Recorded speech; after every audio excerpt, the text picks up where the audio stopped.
Salam alaikum, l'île au trésor.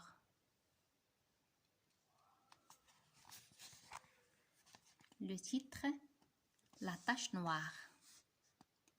Vers midi, je porte de l'eau au capitaine. Il est toujours couché, mais il remue dans le lit.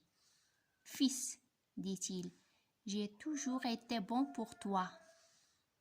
Chaque mois, je te donnais 10 francs. Maintenant, tu vois, je suis malade. Toi seul peux t'occuper de moi. Apporte-moi une bouteille de rhum. » Mais les docteurs sont tous pareils. Ce sont des bons à rien. Qu'est-ce que celui-là connaît aux marins?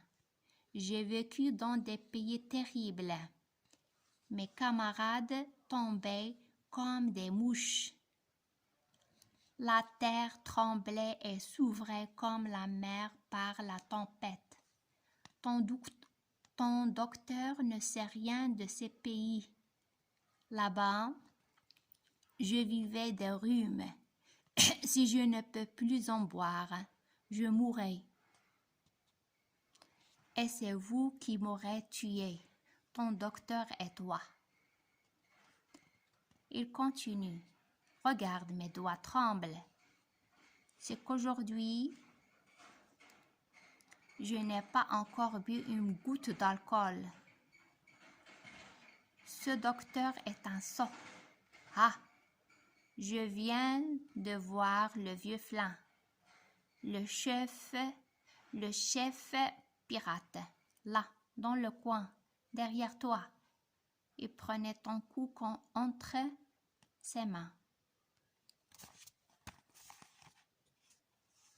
Allons, apporte-moi 1 ou 2 verres de rhum. Je te donnerai de l'or. Je veux seulement l'argent que vous devez à mon père, et je vous donnerai un verre de rhum, pas un de plus. Je l'apporte. Le capitaine boit d'un coup, puis il me demande: combien de temps le docteur a-t-il dit que je devrais rester couché? 1 semaine au moins. 1 semaine? Mais c'est impossible. Dans 1 semaine, il m'aurait apporté la tache noire. Il essaie de se lever, mais il retombe. Il reprend. C'est mon vieux coffre qu'ils veulent. Tu entends? Ils seront bientôt là. Tu sais monter à cheval? Eh bien, le moment venu, va prévenir ton docteur qui est aussi juge. N'est-ce pas? Il trouvera ici tous les hommes du vieux Flin qui vivent encore. Je suis le seul à savoir où il a enterré. Son or, il me l'a dit à Savannah avant de mourir. La tache noire, qu'est-ce que c'est? Ah, voilà, on vous prévient qu'on va vous tuer. La tache noire, c'est un avertissement.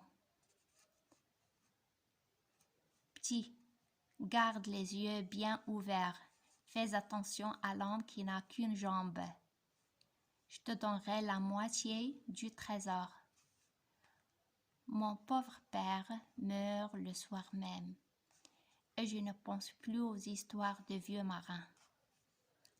Un après-midi de la semaine suivante, je suis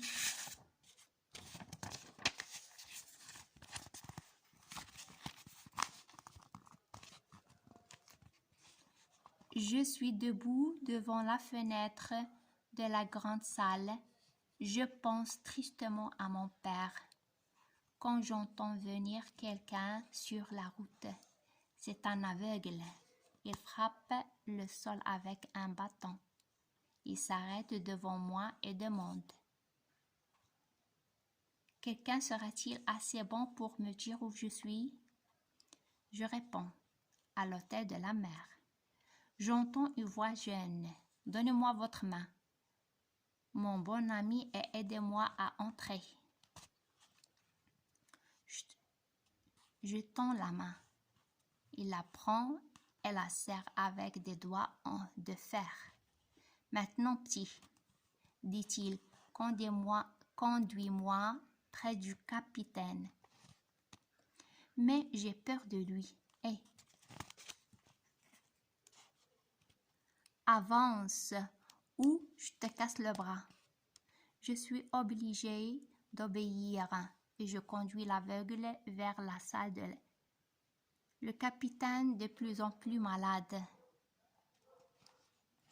boit en regardant devant lui sans rien voir. L'aveugle reprend à voix basse.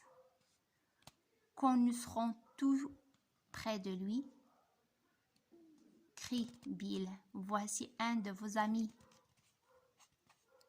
J'obéis.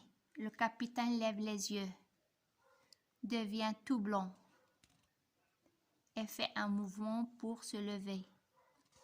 Bill, reste où tu es, dit l'aveugle. Si je ne vois pas, j'entends. Tends ta main droite. Et toi, mon garçon, prends cette main et approche-la de ma main droite à moi. Bill et moi obéissons. Je vois quelque chose. Quelque chose passait de la main de l'aveugle dans celle du capitaine qui referme les doigts. Voilà qui est fait, dit l'homme. Il quitte la salle. J'entends bientôt son bâton frapper le sol de la route. Le capitaine reste assis sans faire un mouvement. Un moment passe, puis il regarde sa main, ouvre les doigts et trouve un papier couvert d'une tache noire d'un côté. Il lit avec attention ce qui est écrit de l'autre côté. Il se lève et crie. Ils viendront à 10 heures. Nous avons encore 6 heures. Il y a peut-être un mois. Il ne finit pas le mot. Il met la main à son cœur et tombe. J'appelle ma mère. Il n'y a rien à faire. Le capitaine est mort.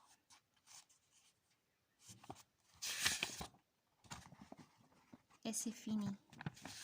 À la prochaine, Inch'Allah. Salam alaikum wa rahmatullahi wa barakatuh.